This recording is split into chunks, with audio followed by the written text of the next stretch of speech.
First starter for you, we've got a lovely crab bisque. So rich crab bisque we've made from all the crushed down crab bones, touch of brandy in there, touch of tomato. That's just going to go onto the heat, little whisk there. I'm just going to heat up nice and slowly. Crab, little toastie. So here we've got char grilled bread, and in the centre we've got the brown crab bechamel, and that's got a lovely bit of Comté cheese in. So that's going in the oven about 8 minutes. Just get that in. And then when we come back, I'm going to show you putting this together. Here you see I've got my little salad of crab, charred sweet corn, touch of herbs going through there. Make sure that's out now room temperature so it's not ice cold going into your soup. And then we've got a little bit of shellfish oil here which is just going to decorate the top. So back in about 7 minutes to finish off. So there's my brown crab toastie already there. Then we've got our bowl ready to go. And let's get our piece. So that's just come up to the simmer.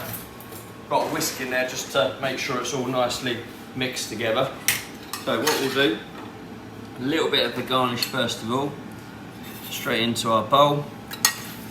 Final little whisk just to make sure that's nicely emulsified. And then let's get our bisque in there. So that's lovely and rich, really full flavour of crab happening in there. So that's all good.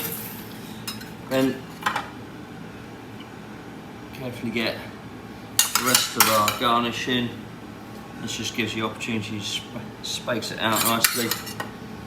Make sure you get all of that lovely picked white crab meat in there as well, like so. Then we'll take a little bit of our shellfish oil. I've just cut the edge off of there. I'm just gonna, nice little droplets. You see that lovely orangey golden colour on the top, like so. And then take out your little crab toastie onto your board, and then I'm just going to sit that just on the edge, almost like the French onion, so you can dip your croûte nicely in. Now you've got super simple crab bisque to start with, really seasonal sweet corn and that lovely crab toastie. A delicious venison main course on the way now. So all of the components are out on my board ready for the main course. First of all, venison. So this is a salad of venison. We cooked it on licorice root. What you want to do first of all, take your knife, cut open the sachet, and then pull it out, and actually we're going to finish it and serve it on the licorice root for a lovely bit of presentation. So that is my venison, just there, like so. This is going in the oven about 10 to 12 minutes. So it's already part cooked, and then we're going to take it out, we're going to rest it for 2 minutes, really, really important. We've got 6 to 8 minutes for these lovely almond potatoes, and this is like a pomme puree, and then it's just rolled in these lovely toasted almonds on the top. Bit of sauté radicchio for that little bit of bitterness, just 2 to 3 minutes in the oven just to warm it up. Vichy carrot puree, ultra smooth, ultra rich, and these delicious little pickled carrots just there as well.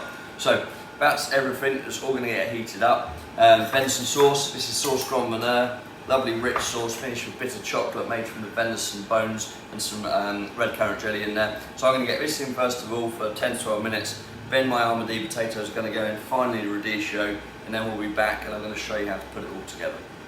So, out my venison comes.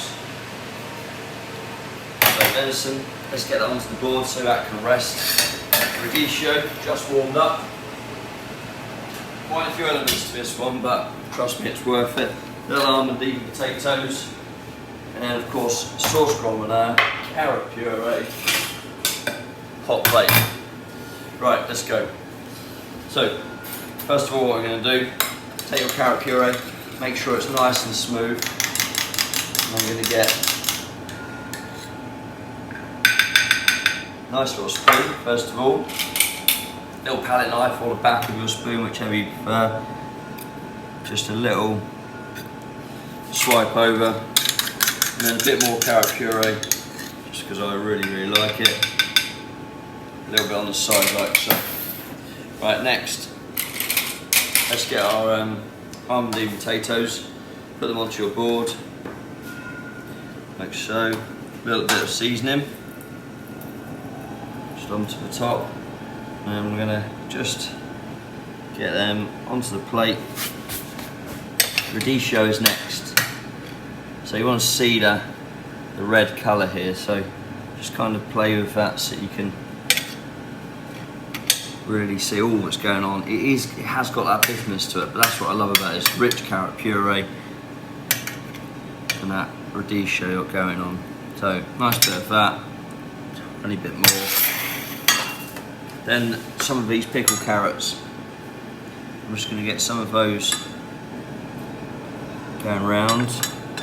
And again, from the pickle, you of course get that vinegariness, but you also get that sweetness. So just dress those all the way around, and again, when you eat it, you're going to get a little pops of flavour of every mouth. Venison, you can serve it up to you how you kind of present it. I'm just going to kind of go around with my knife, cut through like so. I'm just going to take off those ends, but I'm going to leave the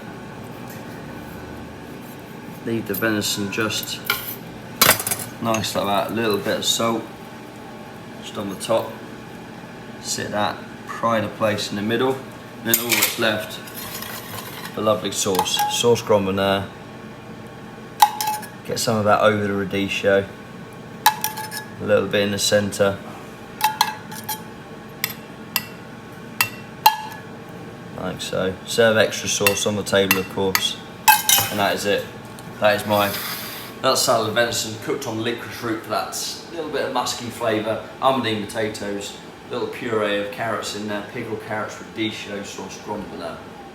We have the chocolate Titanic with a peanut centre, a raspberry jam gel, some candied peanuts, and a crème fraîche parfait. So to start this one, we're going to put the Titanic in the oven for 10 to 12 minutes, and then we'll be back to plate this up. So the Titanic has been in for 10 to 12 minutes. We're just going to plate it up. We're going to leave it to rest for 2 minutes before taking it out of the mould. So while we're waiting, we're going to get the bag of the raspberry jam gel, just take the end off, and we're going to start garnishing up our parfait to go on the plate. So we're just going to do little dots of this, going along the parfait, like so. Do one up there and one up there as well. I'm going to get our candied peanuts. So I'm just going to take them out of the bowl so it's a bit easier to get them on. I'm just going to sort of place them in between, next to that gel. So with the peanuts, we just cook them in a sugar syrup, and then once they've crystallised, we just deep fry them, and you get this really nice texture to them. So you can put that one on there. Going to use the fish slice. We're going to go underneath our parfait. Just going to lift it up and put it to that side. Now we've done that, the souffle would have rested. So just get it out. You see it comes with the grease proof. So I'm just going to carefully try and lift it up and get it underneath there and just place it onto our board. I'm going to peel back that grease proof paper. I'm going to get our fish slice again. I'm going to get underneath it. I'm going to put it next to our parfait, and then we're going to take it to the table and have a lovely gooey centre. So here we have the chocolate Titanic with peanut centre and a crème fraîche parfait.